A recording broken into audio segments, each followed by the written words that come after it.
अर्जुनाचा आणि भगवंताचा जो संवाद आहे, शेवटचा आत्मसुखाचा प्रसाद आहे, जो की आनंद, जो परमार्थ, जे आपलं अंतिम ध्येय साध्य,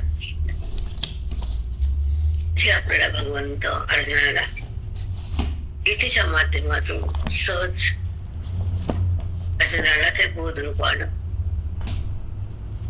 आपलं एक खरं स्वरूप दाखवतात, प्रगट करतात. हे खोटं रूप आहे आपलं, ज्याला आपण बुद्धी संबंध करते कुणाशी, त्या देहाशी. त्याचं नाव अनात्मा, जो मी नाहीये पण मी वाटतो. त्याच्यावर आजच्या मुलीचं फार भर आहे, फार भर आहे. सुंदर बोलले आज भगवंत. सगळ्या हृदयातलं जे गुपित सार आहे ते आज काढले. परंतु होईल की नाही माहित नाही मला, कारण कमी जास्त ओवी चालते, काही माहित नसतं किती ओवी चालते, किती बोलतो आपण ओवीवर, हे आपण सांगू शकत नाही. पण भगवंताला आज एक संपूर्ण अर्जुनाच्या हातात द्यायचा बोध, अमृताचा कलश म्हणतात त्या, की सगळं संकट देऊन टाकायचं अर्जुनाला. जी गीता म्हणतात, ज्या गीतेचं फल म्हणतात, गुप्त रहस्य उघड करायचे, ज्याला ज्ञान म्हणतात, जे बोधातून प्रगट होणार आणि जीवाला सुखमय करणार, आनंदाची व्याप्ती करून देणार, ब्रह्माचा निराश होणार ज्ञान आज भगवंताच्या हृदयातून अर्जुनाच्या हृदयात चाललंय. हे लक्षात ठेवा. हा तुमच्या आयुष्याचा ठेवा आहे आणि तो लक्षात ठेवा. बरोबर आहे. सगळं काही समजतं आपल्याला, व्यवहारात बुद्धीला सगळं समजतं. सुख दुःख जगत विषय तुझं माझं नाते सगळं समजतात, पण हरी समजत नाही, हरी ओळखत येत नाही. हरीच्या प्राप्तीसाठी आपण काही कष्ट करत नाहीत आणि बाकीचे कष्ट तुमच्या हाताला येत नाहीत, उपयोगी पडत नाहीत, कारण त्या कष्टातून सुख मिळत नाही. कष्ट तर करावंच लागतं, जीवन तर जगावंच लागतं, श्वास तर घ्यावेच लागतात, प्रारब्ध तर भोगावंच लागतं, पण अज्ञानातून निघावं लागतं बाहेर. प्रारब्ध भोगतानाच अज्ञान संपवणं म्हणजे ब्राह्मी स्थितीला आलिंगन देणं. सत्य भेट आहे, त्रिवार सत्य आहे, की ज्या ठिकाणी जो मी आहे, जसा मी आहे, जिथं मी आहे तिथं बुद्धीचं आगमन होणं, त्याला म्हणतात ब्राह्मी स्थिती.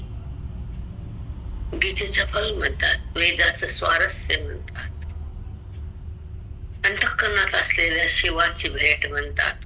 शिवाचं वर्णन आहे. तुम्हाला हमेशा सांगत होते की शिव शिव हे ईश्वर नाही दिसणारा तत्व आहे, म्हणजे हृदयात आहे, त्याच्यावर हे सगळं आहे. ब्रह्मांड एवढा नाही, त्याचीच ओळख नाही, त्याचा संबंध नाही, त्याच कळलं नाही, त्याची अनुभूती नाही. त्याला सोडून दिलं आणि ह्याला धारण केलं बुद्धीनं. त्याला सोडून दिलं शिवाला आणि ह्या धारण केलं.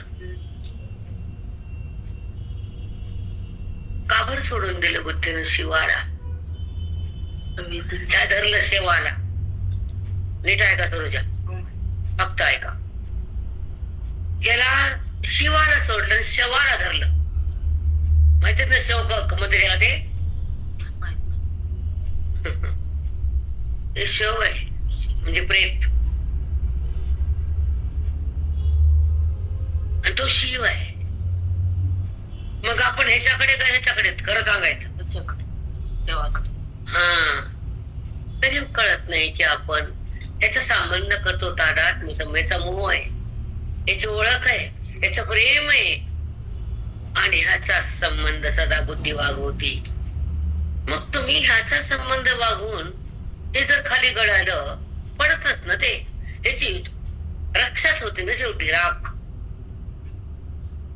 मग हे तुमचं माझे म्हणतात. ओके, ज्या मनानं संबंध केला आणि जे मन ह्यात ते जिथं रक्षाहून पडतं, तर मन कुठे जातं आता? ज्या मनाला संबंध केला ना याचा याचा, ठीक आहे करा ना, आम्ही नाही म्हणत नाहीत, आमचं कोण ऐकायला. भांगट्याचं घाल लोकांचं ऐकते सगळ्या. त्याच्यामध्ये काल तुमचा मुलगा तो डॉक्टर आहे, तुम्ही उठला आम्ही दोघं बोललो की जो तो मुलगा आहे संस्थेवर, त्याला पिळून घेतो, त्याच्याबद्दल आम्ही चर्चा केली दोघांनी की संस्थेवर ठरलेल्या मुलांकडनं वारकरी उभा करून, कीर्तन उभा करून, त्यांचा जो मालक असतो मेन त्याला फिरवतो आणि त्याच्या पैशाचा गुत्ता घेऊन त्यांना राबवतो, पैसा हा गमवतो. ही पद्धत आहे आज महाराज लोकांची, बरोबर आहे ना? मग इथं आतमध्ये सांगतात का लोक हे फक्त व्यापारासाठी कीर्तन आहे, पुण्यासाठी आहे, हरीला पोहण्यासाठी आहे, हरी कळून देण्यासाठी आहे, हरीचं प्रकटन करण्यासाठी आहे. का बरं समोरच्या मेंढराला कळत नसणे?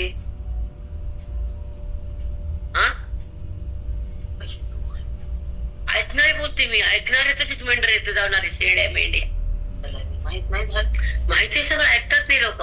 त्यांच्याकडे फोन आहे, त्यांच्याकडे लिंक आहेत, या बायका हुशार आहेत, 1000 ठिकाणी फिरणार आहेत.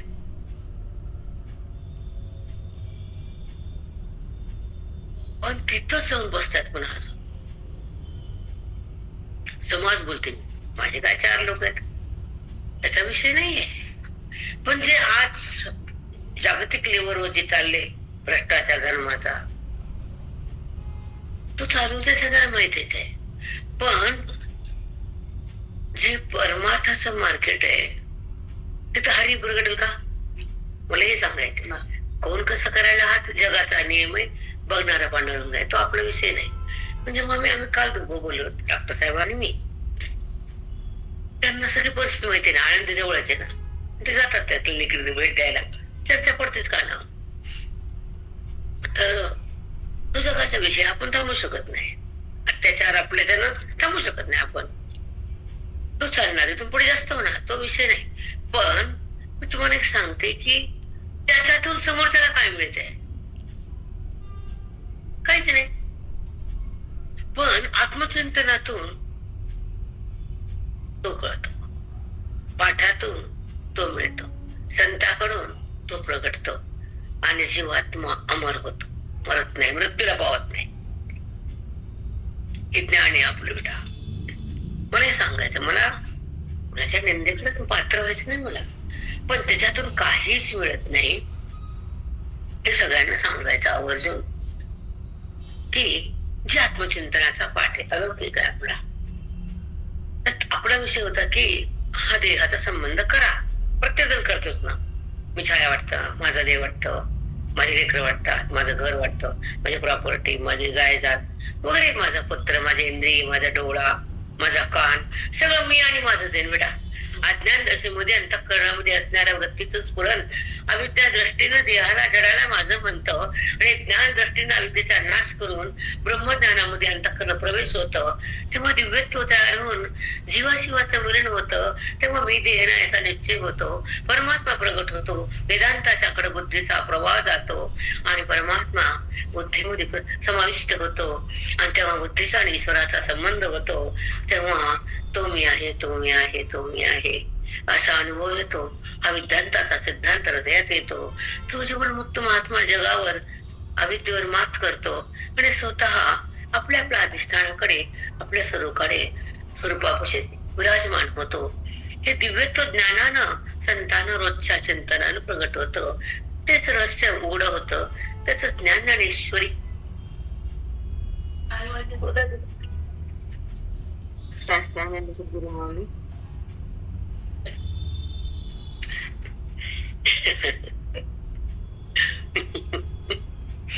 भगवंताला सांगायचं बेटा. आणि काल दमकुंडावर वगैरे बोलू लागले ना की पहिले 2000चा आकडे गेलता बायकांचा ऐकायचा, म्हणजे हे नाही पाठातलं सोडून बर्डेचा लोक ऐकणार, 2000 लोक ऐकू लागले माझं रेकॉर्डिंग. आता नाही, तो आकडा नाही, एकदा पण नाही. त्यांनी दाखवते काढून मला 2000, 1000, 1500 लोक डेली ऐकू लागले.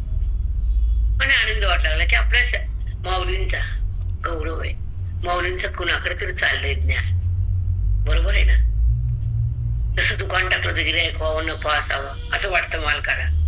तर आमच्याकडे तर नफ्याची विषयच नाही, गिऱ्हाईक तर आम्हाला गरजच नाही. पण सगळ्याच्या हृदयात बोध जावा, ह्याच्यामध्ये नफा आहे का आमचा? प्रॉफिट आहे का मला? हे नाही.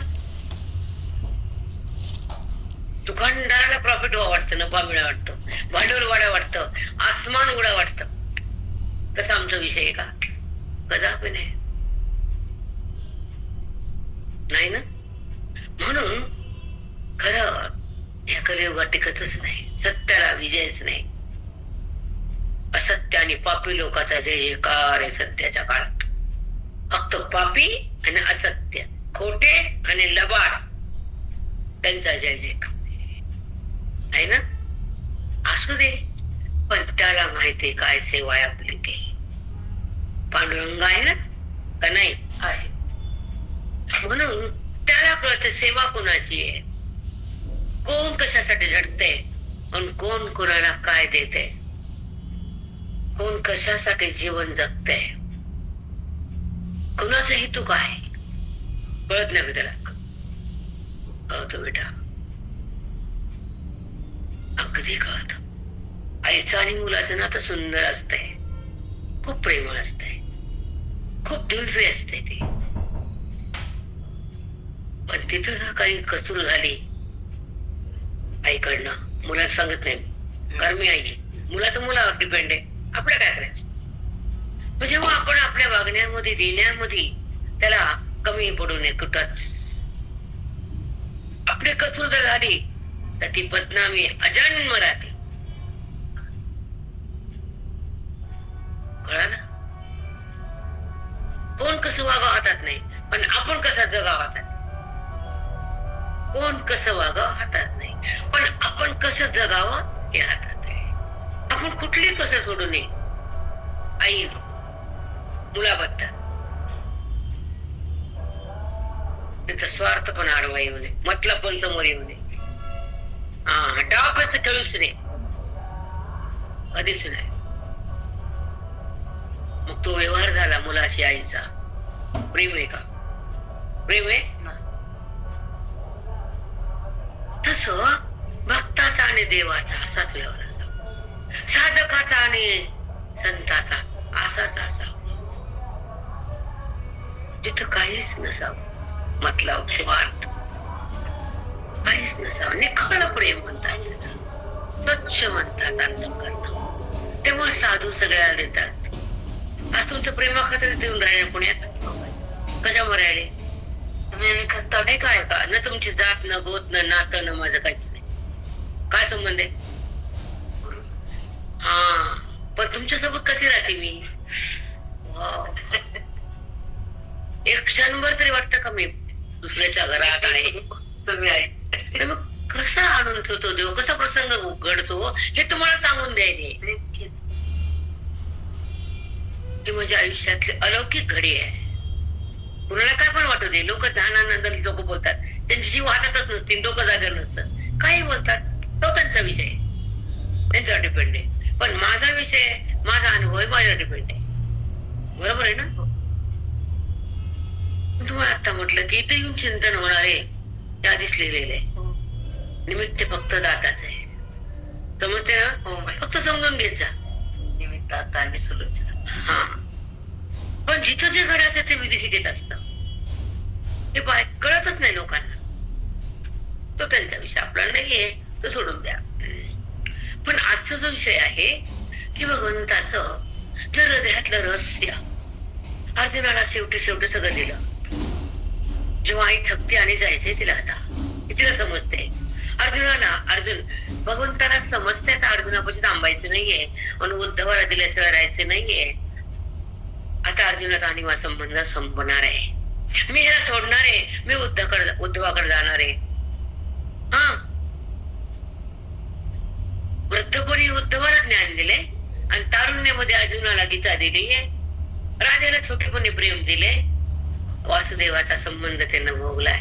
गोकुळामध्ये कृष्ण खेळलाय, तसा हृदयात तो पण थांबलाय, हे पण कळावं.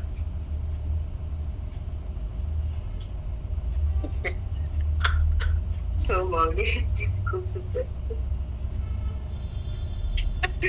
बायका म्हणते आताची पूजा झाडाखाली जाऊन बसली, इतकंच कळत आपल्याला. लई मज्जा आहे. जो खेळलाय ना गोकुळात, तोच हृदयात, हे काहून कळत नाही बरं. सगळ्या पाठ आहे पण ही सपाट आहे. अवघड आहे, खरंच अवघड आहे. आणि त्याच्यामुळेच कळत नाही मुलगी काय.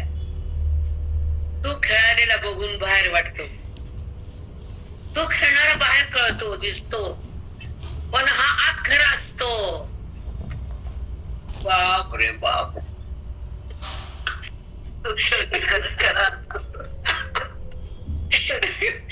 किती दिवस खेळला बरं गोकुळात? 7 वर्ष. पुन्हा गोकुळात नव्हताच, होता का? नाही. तसं इथं आहे का? जातो का इथून? तिथं राहत नाही, इथला जात नाही. कान्याचं वर्म कुणाला कळतच नाही. कानाचं वर्म कळत का? नाही. किती आहे का भागवत? वडाखाली आंब्याखाली किती बी जा. लय अवघड आहे सरोजा, लय अवघड आहे. ते तिथं थांबत नाही 7 वर्षाच्या पुढे. आणि इथला सरकतच नाही, आणि हे ह्यांना भेटतच नाही. वडाखाली कसं भेटत? इथे यावं त्याच्या खाली. तिथे खेळ दाखवतो आणि इथे मिळतो.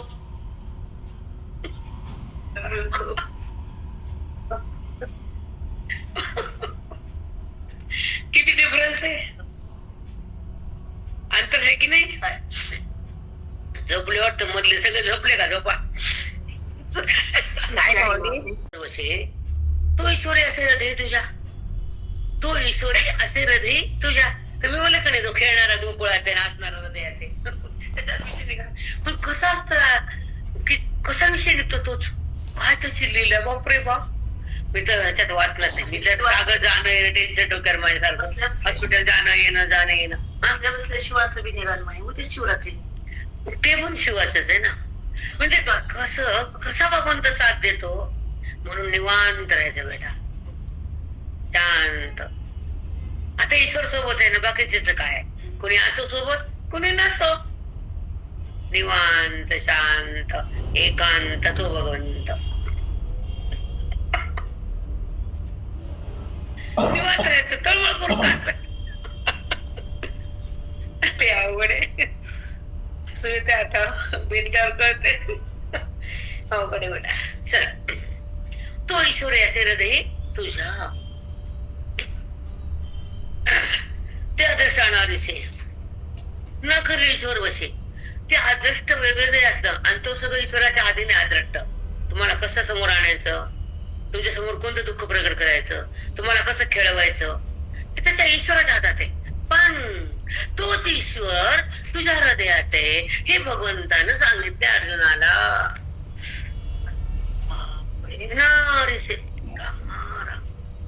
किती छान, किती छान. कर्म तू करतोस, नीट आहे का? कर्माचं खातं तुझ्या हातात आहे. कर्म तू करतोस आणि त्याचं खातं तो सांभाळतो आणि त्याच्यानुसार तुला भोग ते देतो. सगळा ईश्वर तू त्याच्या हातात आहेस. तो तुला कर्मासारखं नाचवतो, पण तो तुझ्या हृदयात नांदतो. ते तुला मी कसा आहे तो सांगतो. पांडुरंग वासुदेव. बाप्पा काय खूप सुंदर ते.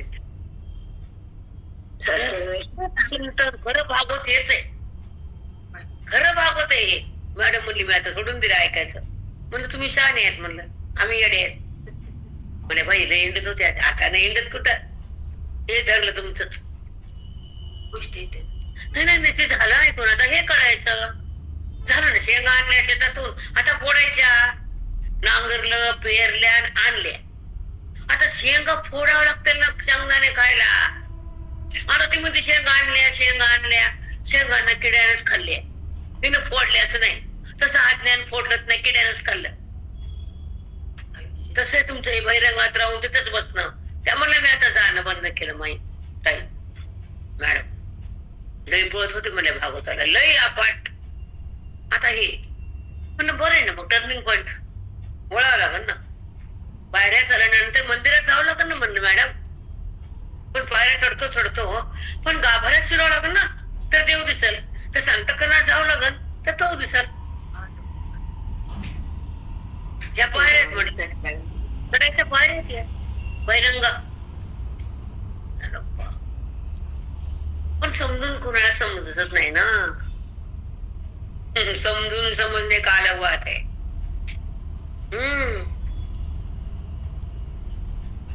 कारण तिथं खरी स्थिती प्रगती, अनुभूती त्याचीच येत राहते. बुद्धी निरामय होती, अविद्या निघून जाते, भस्म होते, निघून नाही. राख होते, राख त्याची. मन पाक ईश्वरात जात, देहाकडे येतच नाही, संबंध राहतच नाही, व्यवहार झाला तर विकार होतच नाही, परमात्मा आला बुद्धीतून निघतच नाही. तो महात्मा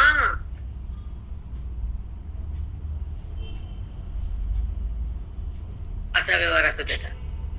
चलता चलता बघा कसं निघते. आता माझी अवस्था तर मी म्हणणार होते आज नाही, टाकायचंच नाही, पाठ घ्यायचंच नाही, इच्छाच नव्हती आज. नकोच वाटलं, बस झालं तू घेतली. पण जाऊ दे, उद्या बघू, अवस्था बघू, बोलता येतं नाही तर उद्यापासून. आणि त्यांच्या बोलायचं असतं तर आपल्या हातात काहीच नसतं, काहीच नसतं. तर मी सकाळी सांगणार होते, आज नाही म्हणलं जाऊ दे, आजच्या दिवशी उद्या बघू, सांगता येतं. पण चिंतन कसं होणार, कुठं होणार हे त्याच्या हातात असतं बेटा. आपला डुरडुरपणा काहीच कामाच, बिनकामच बडबड करतो आपण, कामाची नकाची. नाही नाही आता ऐका, तो ईश्वराचे हृदय तुझ्याही झालं. 1298 मधलं आपण चिंतन केलं. आता आला श्लोक. तो श्लोक फार महत्वाचा आहे, आपल्या कल्याणाचा आहे, बुद्धीच्या जागृतीचा आहे, अज्ञानाच्या निवृत्तीचा आहे आणि सर्व सुखाला उत्पन्न करण्याचा आहे. हा श्लोक अत्यंत महत्वाचा आहे. आय समज मी सांगा बरं कसं. बुद्धीच्या जागृतीचा आपल्या आत्मतत्वाचा आहे, आत्मसाक्षात्कार करून देण्याचा आहे. त्याला ओळखले असते. तुम्ही शिकले असता ना, कुचावर बनले असता पोरी जातात तुमच्या. तुम्ही शिकले जर असते तर तुमच्या पोरीच्या पुढे गेले असते. तुम्ही हे इथलं हेच काय नवले लॅपटॉपवर काम करणं, त्याच्या पुढे गेला असतात. कळायला का? चला काय बोलले, एक वाक्य सांगा प्रेरणा. हा श्लोक कशासाठी? अज्ञान निवृत्त करणार आहे, बुद्धीला जागृत करणार आहे, आत्मसाक्षात्कार करून देणार आहे आणि सर्व सुख उत्पत्ती करून देणार आहे. उत्पन्न, सर्व सुखाच्या उत्पन्न करण्यासाठी हा योग्य आहे. हा जर श्लोक बुद्धीमध्ये जर सुसंगत लागला, बुद्धीने तो कॅच केला, अंतःकरणाच्या आत गेला, जगताचा वाद झाला, योग्य साधना म्हणते त्याला, साध्यापर्यंत अंतःकरण पोहोचलं.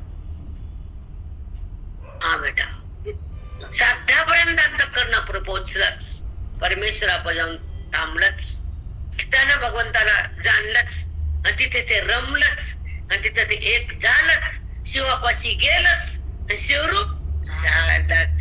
झाली शिवरात्र आमची. आता उगा आठवण आली म्हणलं आपण आता इकडे तिकडे फिरण्यातच आहे. ते घराचं, ते वास्तू, ते फिरणं, तिकडे जिंतूर आणि आता इकडे आता तर तब्येतीसाठी हॉस्पिटलच आहे.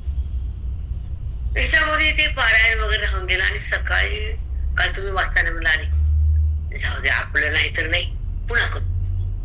पुन्हा म्हटलं रोज पारायण आहे ना, शिवाचं दर्शन आहे ना, बुद्धीला शिवाकडे नेणं म्हणजे शिवरात्रच आहे ना आमची. सोडून दिला, समज घातला बुद्धीला, बुद्धी शिवाकडे जाते, ते शिवरूप होते. रोज शिवरात्र आहे आपली, त्यांची कधीतरी आहे, आमची रोज आहे. तुमची वर्षाला आहे, आमची नित्य शिवाचा रोज आहे, रोज मनाला शांत केलं. रोज चिंतनामध्ये बुद्धी शिवाचे आलिंगन देती, शिवरात्र होती, त्याची अनुभूती येते, खरी शिवरात्र होती. की आमचं ज्ञान जळत. साष्टांग दंडवत माऊली. रामकृष्ण. वातीला जाळणं आणि अज्ञानाला जाळणं जमीन आसमानचा फरक आहे. बरोबर आहे. हो माय. वातीला जाणं त्याची पूजा आहे आणि अज्ञान जाणणं त्याचा स्पर्श आहे. बापरे. साष्टांग दंडवत माऊली. राम राम दिवस बोलतो बरं. आपण नाही बोलू शकत. हे वाक्यरचना, हे शब्द माइंडच्या बाहेर आहेत, माइंडच्या बाहेरचे माइंड मधले नाही बेटा. समजवून तर नको समजव, आम्हाला देणं घेणं आहे जगाचं, पण हे शब्द आमचे नाहीत हे लक्षात ठेवायचं. देणं घेणं नाही जगाचं हे लक्षात ठेवायचं.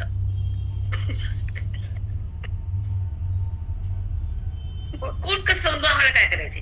कोण नाव ठेवू, कोण चर्चा करू, कोण चांगलं म्हणू, कोण मोगळं म्हणू, तो त्याचा धर्म आहे. पण आमचं हे वर्म आहे ज्ञानाचं, हे आमचं धर्म आहे. रोज तपश्चर्या हे आमचं वर्म आहे. रोज दिवसाची सुरुवात शिवासाठी आहे, ही आमची तपस्या आहे. या देवाची तपस्या आहे. कुणाला काय गैरसमज करून घ्यायचा ते घ्या, ते त्यांच्यावर डिपेंड आहे. पण आमचं तपस्या, आमचं श्रवण आहे, आमचं वेदाचं बुद्धीला खेळायला अंगण आहे. बुद्धीला खेळायला वेदाचं अंगण जाते, ती शिवाला पाहते, पण तिथे त्याच्याशी खेळती. हे श्रवण आहे. चला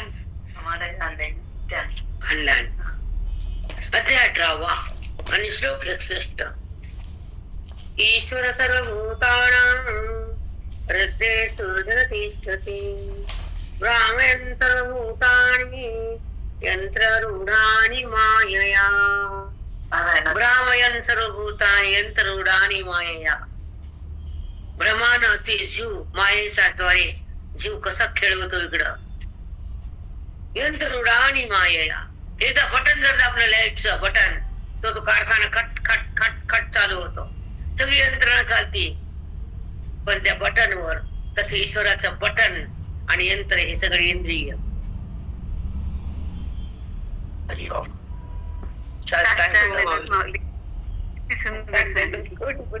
खूप सुंदर आहे. ब्राह्मया सर्वभूतानि शब्द शब्द टच करत जावे आणि ते मनाला झोंबत जावे. आपण लोकांना जमतो प्रेमाने, बिनकाम, काय देणं नाही घेणं, काहीच मिळत नाही, ठस मिळते. दुसरं काय मिळते आज? नाही तिकडे बुद्धी जातील, त्याला चिटकती आणि त्याला माझं म्हणतील, तिला देते, चलू द्या. पण ईश्वराकडे जाता येत नाही आणि त्या ईश्वरामध्ये रमता येत नाही. तो ईश्वर तुम्हाला लाथ मारत नाही, पण बुद्धीला तो कळतच नाही. खरे खोट आहे? खरं आहे ना. निवांत बुद्धी होती भगवंताच्या स्पर्शात, शांत होती बुद्धी श्रवणात, आणि बुद्धीचा बाध होतो ज्ञानात. हे कळावं तनुजा. हे शब्द नाही, अमृत आहे. तुमची कळण्याची कितपत टेंडन्सी मला माहित नाही. हिरा कळणाऱ्याला काचकूर आवडत नाही आणि काचकूर कळणाऱ्याला हिरा कळत नाही.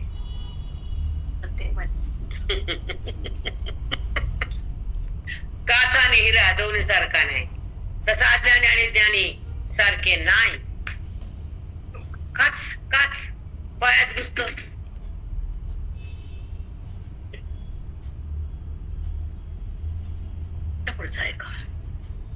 श्लोकाने ईश्वर सर्वभूतानां हृदये सूर्यो तिष्ठति. सगळ्या भूताच्या आराध्याच्या आतून निवास करतो. सर्वभूतानां पहिल्या ओळी सांगितलं. आणि तोच ईश्वर त्या मायेच्या द्वारे यंत्रासारखं त्या जीवाला राबविते. सगळ्या भूत प्राणी मात्राला तो ईश्वर मायेच्या द्वारे त्या यंत्रासारखं फिरवत घर घर घर. त्या जन्मातून त्या जन्मातून त्या देहातून त्या इंद्रियाचा संबंध, त्या वासनेचा उत्पत्ती, तो विषय आवडणं, त्या विषयाकडे बुद्धीनं पळणं, देहाला माझं म्हणणं, खोट्या वस्तूचा संबंध होणं आणि दिसणाऱ्या दृश्याचा ओढ तयार होणं आणि प्राणी मात्राची ओढ त्या कर्माकडं, इंद्रियाकडं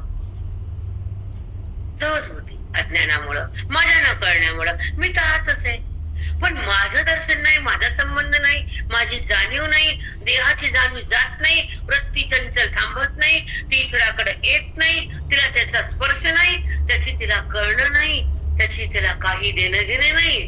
मग अशा प्राणी मात्राला तो ईश्वर यंत्रासारखं दना दना दना दना पळवितो.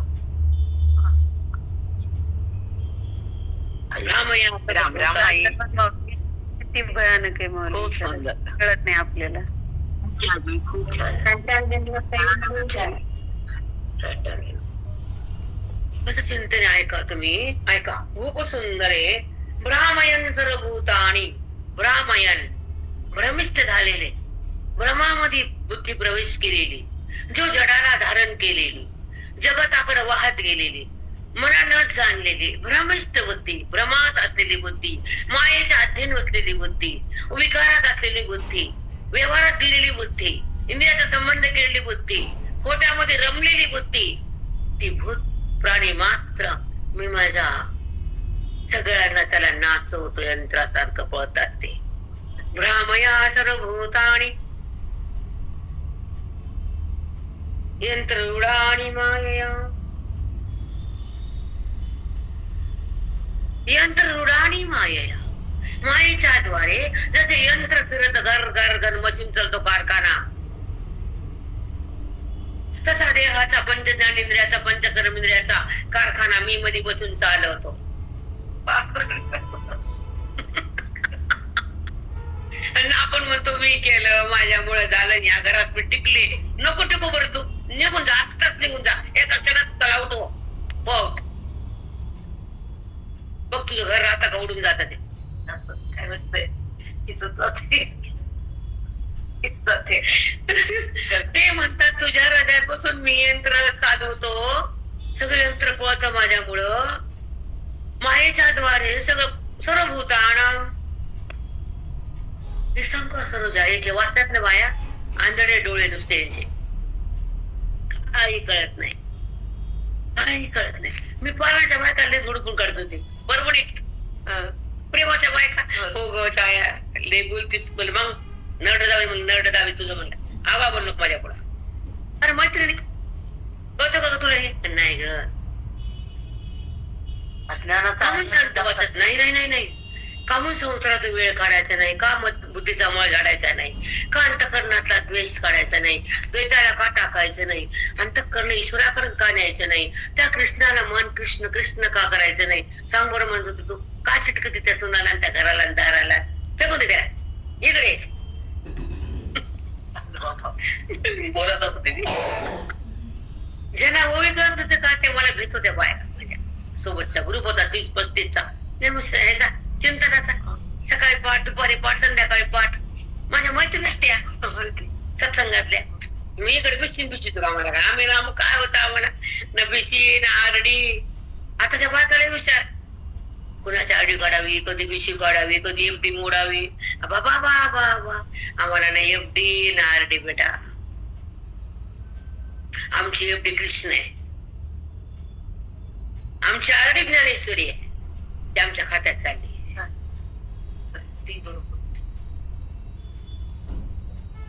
नाही एफडी ना आरडी कधीच तिकडे नाही, आणि खरंच नाही आम्हाला ईश्वराला ते भेटून नाही.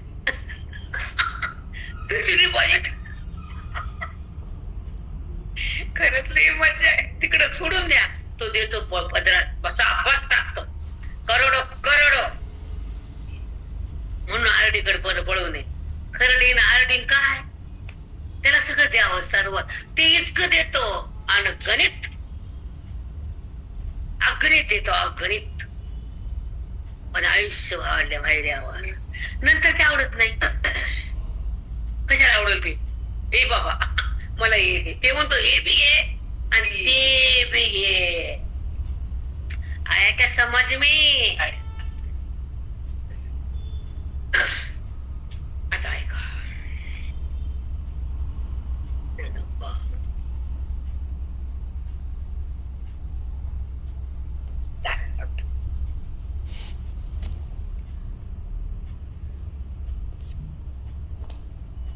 ईश्वर सर्वभूतानां हृदय सृजन तिष्ठति.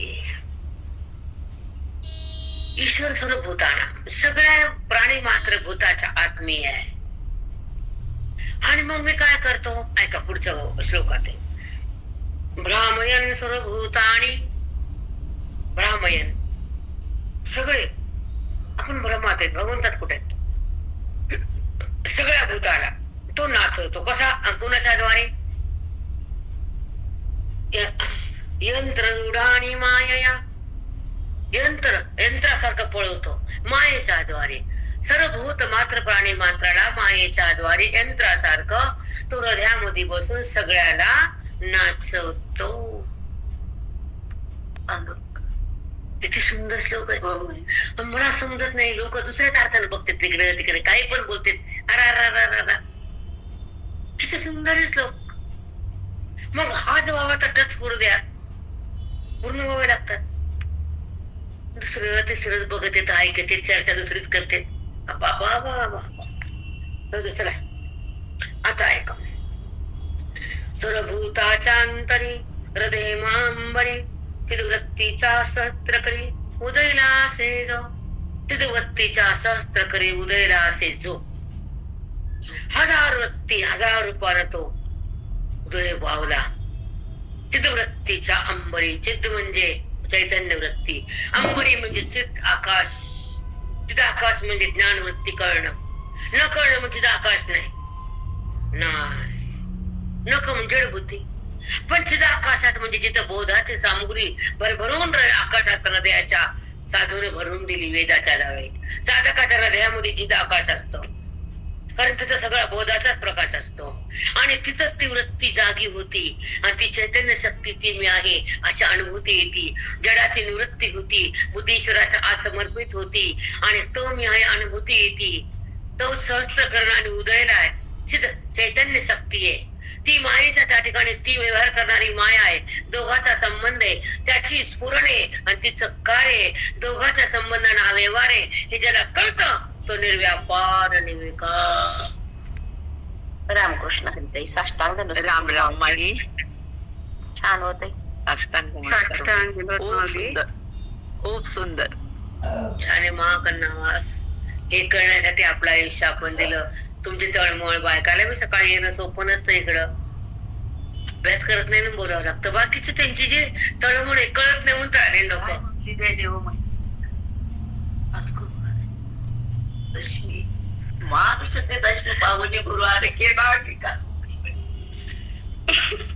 बापरे बाप. माघ सुदर्शनी पाहुणी गुरुवार केला अंगीकार तुका म्हणे. आजचा तुमचा भाग्य उदय रोजा. खरंच आहे मग रोजा जायचं भाग्य. मला तुम्ही येडे वाटले. या म्हणजे समोरासमोर बोल आणि हृदयात तो आहे सांगितलं, कसं जायचं लगेच सांगितलं. ते छान. आणि हृदयामध्ये तो आहे ते सांगितलं आणि तिथे कसं निवडून ठेवलं, लगेच निवडून ठेवलं. किती भाग्य अनाडे जीवाचं. बाप रे बाप. खूप भाग्य झालं तुमचं आणि आमच्या सगळ्या साधकाचं बी झालं माई आज. खरंच भाग्य झालं.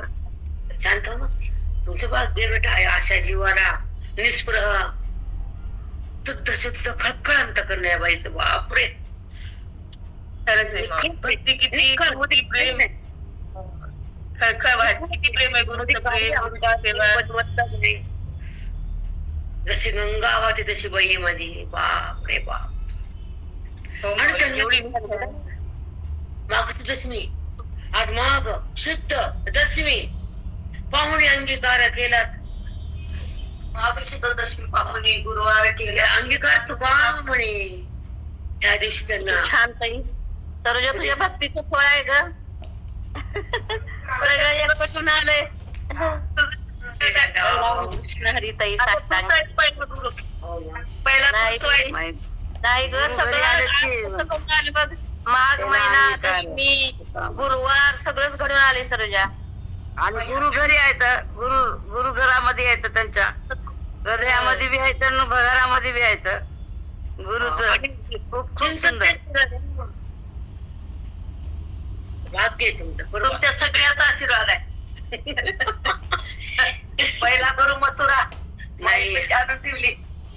तुमचं पुण्य आणलं, निमित्त मथुरा आहे. गुरु कशा झाला? ते निमित्त आहे, गुरु नाही. गुरु कशा झाला? नाही त्यांना आमचं तुमच्या पुण्याने आणलं. गुरु म्हणजे ज्ञान देणारा असतो, कुणी गुरु नसतो. कळालं का? त्यांना आणून ठेवलं पुण्य तुमचं, म्हणून ते आले. ही उपाधीत माझं भाग पुण्य आहे म्हणून बघून गुरु आले. माझं काय म्हणजे प्रत्येक ठिकाणी हेच लागते. आणि ही त्यांची जी उपाधी, तेच येणार, तेच बोलणार, तेच ज्ञान देणार, त्यांनाच दिले. आपलं काय आहे? आपले ऊपर कुछ लेने का नहीं, अलग रहने का अलग. तर भूताच्या अंतरी हृदय महांबरी. तुमच्या डोळ्यातले पाणी जर पडलाच, मी तुम्हाला जे म्हणत होते काय करतं पाहिजे, दीक्षा झाली तुम्हाला. तर भूताच्या अंतरी हृदय महांबरी. महांबरी हृदय महावाक्याचं जिथे ज्ञान प्रवाहित होतं, चैतन्य शक्ती प्रगट होती. तीच शक्ती सगळीकडे व्यापक आहे, ती तिथे उद्भूत होते. त्याला महांबरी म्हणतात. अंबर म्हणजे आकाश. जसं या आकाशातून वायूची उत्पत्ती आहे, तसं या हृदयाच्या आकाशातून त्याची प्रतीती आहे.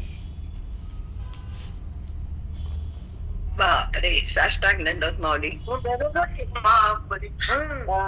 हृदयाच्या चिद महांबरी. जसं आकाशातून वायूची उत्पत्ती ना, तिथून नंतर वायू आहे, त्या हृदयातून तो आहे परमात्मा. चिद महांबरी. लक्ष घ्या, हृदय महांबरी चिद वृत्तीच्या सहस्त्र करी. चिद म्हणजे चैतन्य. हे सोपं नाही बेटा. महांबरी वेदाच्या अंगणातून महांबरी. हा, ऐका तुम्ही, हे काही अभंग पाठ केला म्हणून दाखवला का? द्वारकाबाई काय बोलल्या? गंध पावडर नको आम्हाला, तुझा आणून ठेवतो म्हणजे कुठला आम्हाला मेकअप नका, आम्हाला डायरेक्ट असेल त्याच मेकअप. पण तिथे गंध पावडर म्हणजे कशा लागते अंग. साक्षात भेटीमध्ये कशाला, स्वर कशाला, ताल कशाला, तिथं काहीच लागत नाही. प्रत्यक्ष प्रगटला, न स्वार न ताल. सुंदर बोलली पाहिजे काय. चिदवृत्तीच्या सहस्त्र करी उदयला असे चिदवृत्ती सहस्त्र करी. हजार हातानं, हजार वृत्ती सहस्त्र करी. चित म्हणजे चैतन्य वृत्ती. जेव्हा जेव्हा वृत्ती उत्पन्न होते आणि ज्ञान करून निघून जाते, अशा हजार वृत्त्या प्रगट होतात. पण त्यात एक वृत्ती अशी असती की जगताला सोडून मला सगळा मीच आहे असा अनुभव करून देती. त्या गुरुच्या मुखातली असते. नमस्कार माऊली. प्रत्येक उत्थान पावतातच. एक जाती ज्ञान करती जाते, दुसरी ती जाती, असं वृत्तीचं येणं जाणं चालूच असतं. आता हे घर कळालं, आता चालता माणूस चालला लॅपटॉप घ्यायला, चालला ऑफिसाला. त्यानं आता त्याला काय कळालं? आता टाइम झाला, घड्याळाचा बघतो, खातो, लॅपटॉप घेतो, पाठीशी टाकतो, ताड ताड ताड गेटच्या बाहेर निघतो. मग एक एक कळतं ना, आता जेवण झालं, आता टाइम झाला, हे कळणं घड्याळाचे. पुन्हा जेवण्याचं, पुन्हा लॅपटॉप घेणं, पुन्हा बॅग पाठीवर टाकणं, पुन्हा गेटच्या बाहेर जाणं, आणि पुन्हा लिफ्टचं बटन दाबणं. हे नाना कळणं आहे की नाही? लिफ्ट तिकडे तिकडे गेला, दरवाजा ओढला, लॅपटॉप घेतला. हे नाना वृत्तीनं नाना कार्य करून घेतले. पण वृत्तीमध्ये काम ते करण्याचं चित हे स्थान आहे, म्हणून वृत्तीला त्या लॅपटॉपचं भान आहे. शिकवतो का आपल्याला? हरी माई साष्टांग दंडवत रामकृष्ण हरी. जेव्हा जेव्हा ती उत्थान पावती प्रत्येक कार्य करताना तिचाच सहभाग असतो, तिच्याच संबंधाने, तिच्याच शक्तीनं कार्य होतं. पण आपण म्हणतो मी केलं, इथं ती बुद्धी मेली. आपल्या बायकाचं हे काम आहे. केवढा अहंकार आहे बायाला, रूपाचा, पैशाचा, घराचा, एफडीचा, झाकून ठेवण्याचं सोनं, गटुड. अगं बोल, गटुड झाकून ठेवलं, चोरून घे ना. सोनं का चोरती?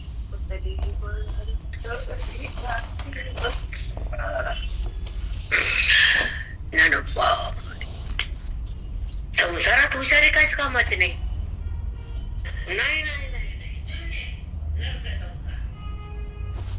नाही, परमार्थ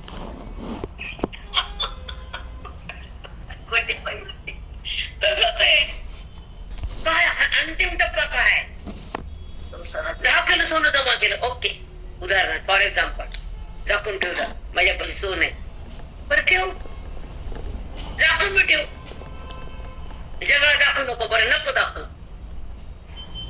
ती म्हणता हाय, म्हणते मला सोनं आहे, मला काय कमी नाही. माज असतो ना पैशाचा, हुशारीचा, घराचा, कशाचा माज असतो आपल्या बुद्धीला. पण मला सोनं हाय आणि शेवटी हाय जाताना हाय हाय जाताना हाय हायच काय करतो सोनं तुझं झाकून ठेवलेलं, चोरून ठेवलेलं? काय करतो तुझी एकट्या चोरून ठेवलेल्या? बोला. निर्मळ निखळ आयुष्य असावं, कुणी बोट टाकू नये, एकटीभर पण आपल्यावर कुणाचा संशय असू नये, आपल्या वृत्तीमध्ये ईर्ष्याची जाणीव असू नये, बुद्धीमध्ये भ्रमाला स्थान असू नये आणि आयुष्यामध्ये अज्ञानाचा डाग राहू नये. रामकृष्ण हरिताई, साष्टांग नमस्कार. रामकृष्ण हरिबाई. अष्टांग दंडवत माऊली. निर्णय हे एकदा वाचून दाखव ना. आयुष्य निर्मळ राहावं, त्याच्या पुढचं वाचून दाखव ना. यस प्रेरणा वाच बर का. हो माऊली. सर्व भूतांच्या हृदयामध्ये मी आहे. त्या हृदयात जेव्हा महावाक्याचं ज्ञान प्रवाहित होतं, तेव्हा ती चित्तशक्ती प्रगटते. ती शक्ती सर्वत्र व्यापक आहे, ती तिथे प्रगट होते. जसं आकाशातून वायू उत्पन्न होतो, तसे या हृदयाच्या आकाशातून त्या परमात्म्याची प्रतीती येते. या चिद आकाशामध्ये परमात्मा प्रगट. चिद म्हणजे चैतन्य, चैतन्य म्हणजे कळणं. तेव्हा अंतःकरणातून सहस्त्र वृत्ती, अनेक वृत्ती उत्थान पावतात आणि बाहेरच्या पदार्थांचं ज्ञान करून देतात. त्या पदार्थांचं कळणं म्हणजे चिद. ते कळणं त्याच्यामुळे आहे, ती चैतन्य वृत्ती आहे. पण जेव्हा गुरुच्या बोधानं, महावाक्याच्या ज्ञानानं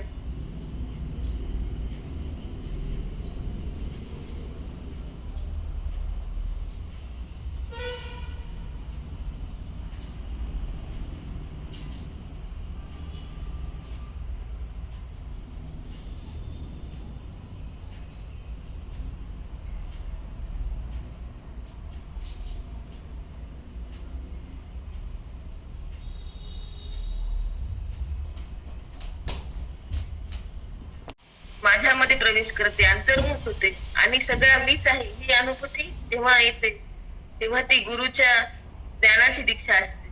जे महावाक्य त्यांच्या गुरुच्या मुखातले असते. हजारो वृत्त्या येतात जातात, नाना कार्य होतात, व्यवहार होतो. तो कळायला चित शक्तीच लागते. ते ज्ञानाचं स्थान आहे, तो प्रयात आहे, त्याच्या संबंधानं कार्य होते. म्हणून पण बुद्धीमध्ये भ्रम आहे, म्हणून बुद्धीमध्ये भ्रम नको आणि आयुष्यामध्ये अविद्येचा डाग नको. तो आणि ती दोघांच्या मिलनानं, संबंधानं कार्य होत.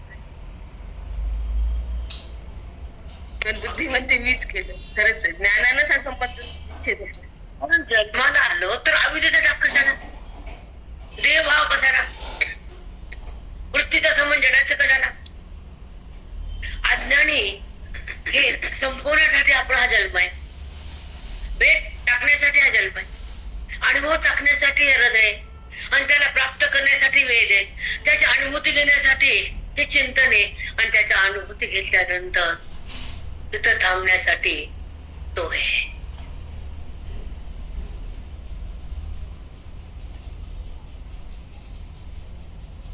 त्या देहातच त्याचं दर्शन आहे ना. आत्मदर्शनी हा लाभ पद्मनाभ जोडीला. सोडून जोडला म्हणणे, पाहायला म्हणणे नाही, भक्तीत पाहावं लागतं आणि ज्ञानामध्ये व्हावं लागतं. त्याला जोडलं म्हणावं लागते. अंतःकरण आणि भगवंताचा ऐक्य म्हणजे त्याला जोडलं मन. भक्ती जोडतो का आपण? काय कळत नाही हो त्या भ्रमट लोकाला, भ्रमिष्ठ. किती सुंदर प्रमाणे पद्मनाभ जोडीला. पाहायला नाही, ते पाहून बाहेर लागतं मंदिराच्या, पण इथं जाणं तिथं राहावं लागतं मंदिराच्या आत. लय डिफरन्स आहे. का कळत नाही लोकांना? ते अलीकडे ते देवापासून किती दूर आहेत. कळतं का त्यांना आम्ही दूर आहेत म्हणून? नाही. मध्ये द्वैत आहे बेटा. द्वैत संपणं सोपं नाही. अद्वैतात येणं सहज नाही. मी तो आहे कळणं शक्य नाही. त्याच्याशी बुद्धीनं मिळणं लक्षात होत नाही. कारण ती तिथे जातच नाही ना. कारण तिच्यामध्ये अविद्या म्हणून ईश्वराकडे जात नाही. तिच्यामध्ये भ्रम आहे, ती जगाला सोडत नाही. तिच्यामध्ये विकार आहे, ते देहातून अलग होत नाही. तिच्यामध्ये वासना आहे म्हणून ती त्या सुखाला प्राप्त करत नाही. म्हणून द्वैतात राहून तो मिळत नाही. तो दिसतो त्याच्या रूपानं, भिन्न रूपाने दिसतो, साकार रूपाने दिसतो. पण तो खरा निराकारच असतो. निराकारामध्ये त्याची भेट आहे आणि साकारामध्ये त्याच प्रेम आहे. नुसत्या प्रेमानं काय होतं? त्याची भेट राहून जाते ना. अमेरिकेतली मुलगी काचातून बघितली.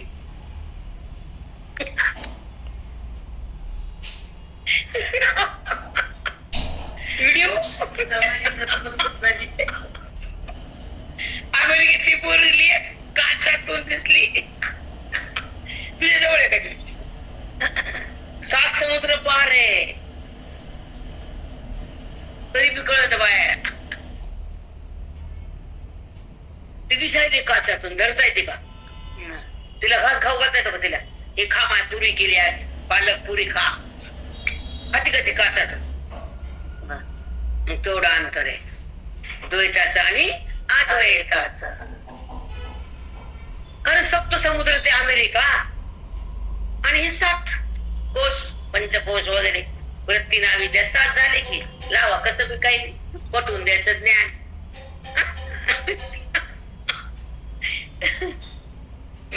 पंचकोशात येते तो नाही का? अन्नमय कोश, प्राणमय कोश, मनमय कोश, विज्ञानमय कोश, आनंदमय कोश. त्याच्या पलीकडे तो आणि अलीकडे मी. त्याच्या अवघडे रे बाबा. चला टाइम झाला. एक ओवी घेऊ आणि थांबूया. चित्तवृत्तीच्या शस्त्र करी उदयला असे जाऊ. चित्तवृत्तीच्या शस्त्र करी उदयला असे जाऊ. जंतकरणामध्ये वृत्तीचं उत्थान पावतं. तो वृत्तीच्या मध्ये समाविष्ट असतो. चिदाकाश म्हणजे चिदाभास त्या वृत्तीमध्ये प्रवाहित असतो. तो पाठीमाग वृत्तीमध्ये असलेल्या आत्मस्वरूपाचा त्या ठिकाणी प्रवेश असतो. वृत्ती जेव्हा उत्थान पावते मायेच्या द्वारे प्रगट तिला व्यवहार होतो. ती उत्थान म्हणजे ती वृत्ती अंतःकरण मन आणि बुद्धी ती प्रगट होती आणि ते मन व्यवहार करतं. संकल्प विकल्प बुद्धी निश्चय करते. भाजी करायची का ती करायची. 9 वाजले डबा करायचा का नाश्ता करायचा. नाश्ता पटकन होतो, नाश्ता करायचा. स्वयंपाक नंतर करायचा. हे कुणी केला? संकल्प विकल्प झाला.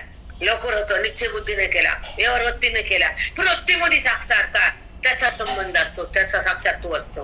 वृत्तीमध्ये तो साक्षात आहे म्हणजे अंतःकरणामध्ये असलेल्या चैतन्याच्या चिदाभास त्या वृत्तीच्या संबंधी प्रवाहित असतो. म्हणून चिदाभास वृत्तीच्या सहाय्य कार्याला कार्यरत असतो आणि माया ही व्यवहार करते. वृत्ती जाती येते पण त्याच्यामध्ये असलेला चिदाभास सतत असतो. चिदाभास म्हणजे सहस्त्र करी. सहस्त्र म्हणजे चैतन्याचा आभास. तिथं चैतन्य अंतःकरणामध्ये चैतन्याचा आभास म्हणजे त्याचा प्रकाश असतो. तो वृत्तीमध्ये समाविष्ट असतो. तो सहस्त्रकर आणि व्यवहाराला कारणीभूत असतो. तो चैतन्याचाच एक अंश असतो. तो वृत्तीच्या द्वारे लंबायमान होतो तेव्हा ती वृत्ती कार्यरत होऊन विषापच जाती, कार्य करती. ते त्याला जाणीव होती.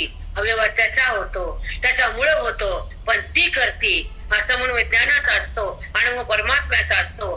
दृश्य खोटं असतं, अदृश्य व्यापक असतं. ते चैतन्य असतं. तो मी आहे असा अनुभव महात्म्याचा असतो. कारण कर्तेपणा नसतो. हा व्यवहार त्या वृत्तीचा आहे, त्या मायेचा आहे, त्या अधिष्ठानाचा आहे. हा अनुभव महासिद्ध असतो, महात्म्याचा असतो. तो ईश्वरात असतो. तो देहात कधीच नसतो. कारण व्यवहाराचा बाद असतो, अव्यवहार स्थिती असती, अविद्येचा नाश असतो, ज्ञान प्रगट असतो, जीव शिव असतो, दोघांचं ऐक्य असतं. व्यवहार करून बाधित असतं, निर्व्यवहार प्रगट असतं, त्याचा संबंध सतत असतो. नक्की बुद्धी ब्रह्म असते. म्हणून ही ज्ञानाची रीती शिवरात्र याला म्हणते.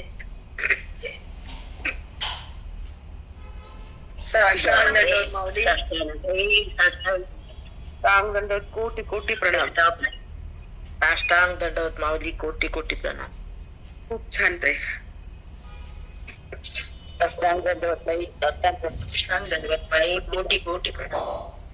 साष्टांग दंडवत ताई. कोटी कोटी प्रणाम. छान दंडवत माऊली. ऐका, किती शब्द आहेत ना बेटा, निशब्द आहेत. अनुभव हवेत हसात गीतेचा भन्नाट सोडला आज. 18 अध्यायाचा अमृत पिलं तुम्ही आज माझ्या साधकात. कारण